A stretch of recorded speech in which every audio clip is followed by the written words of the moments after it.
Well, low water dams are an environmental and economic benefit that few even know exists. Scattered around our state are these earthen structures that have dramatically reduced flooding problems in Oklahoma. But time has taken its toll.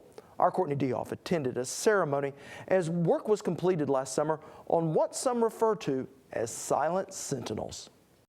Well, in the midst of a record-breaking drought, it's hard to imagine now, but sometimes in Oklahoma, when it rains, it pours. Yet, thanks to conservation efforts implemented more than 50 years ago, damage from such flooding has been limited. But the dams that hold the floodwaters back are at the end of their life, and current federal budget cuts threaten any chance of repairs. In the heat of last summer, I traveled to the heart of Caddo County to look at a newly refurbished dam that may be the last one in a long time. In the early part of the 20th century, flooding was a major concern, with millions of dollars of damage each year and hundreds of lives lost. We interrupt programming. A family of 6 is now missing after floodwaters swept away their home. Police say they had little warning of the impending doom.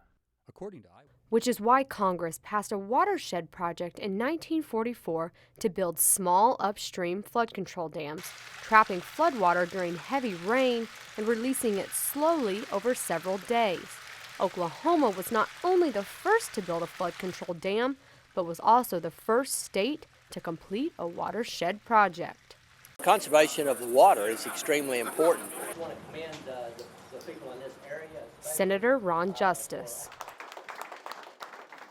It's hard to even relate how much that really means to be able to save and conserve that water. But aside from that, it also is extremely important in terms of protection to roads and bridges and houses and land downstream. And so it means a lot in terms of economic safety and damage, but also lives of people, because to be able to save that and conserve the water and to be able to store that water is extremely important.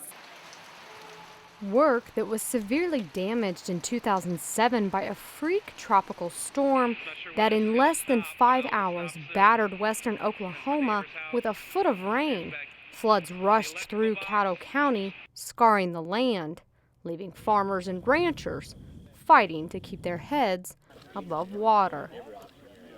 4 years of work and $20 million worth of repairs later, the Sugar Creek watershed is once again functionable.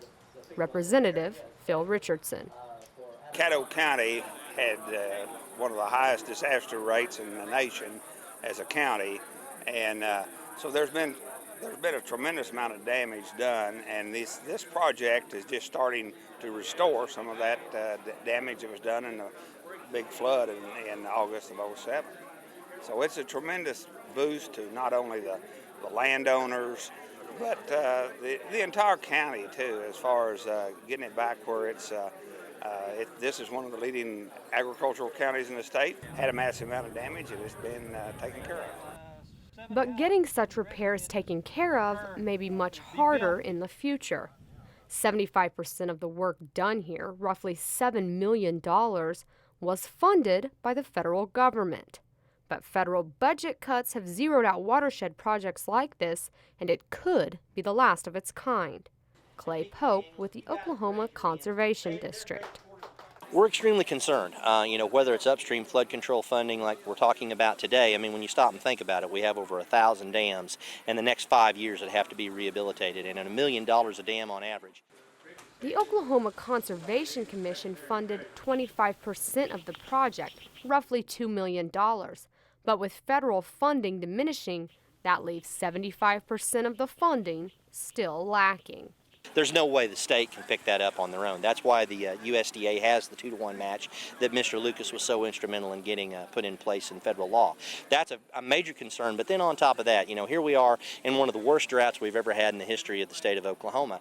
If we don't have those resources, if we continue to see those dollars shrink, we won't be able to do it. And the problems that we're seeing today are only going to magnify, and we're going to have huge problems that not only affect rural Oklahoma, but affect the urban parts of the state as well, and folks in other states of the union also. So it's extremely important that we make sure those resources are there.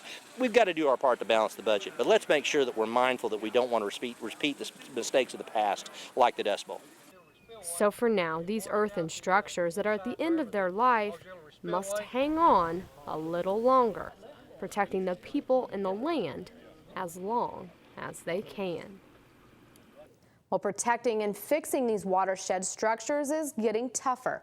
From 2009 to 2010, the Oklahoma conservation budget was reduced by over $614,000, and another $300,000 is expected to be cut this year. Well, whether repairs on other low water dams can get underway will depend greatly on the funding of the U.S. Farm Bill. House Ag Committee Chair Frank Lucas has long been a supporter of these structures, as well as Oklahoma Senator Jim Inhofe, who is partnering with other Washington lawmakers to push for further funding for these repairs.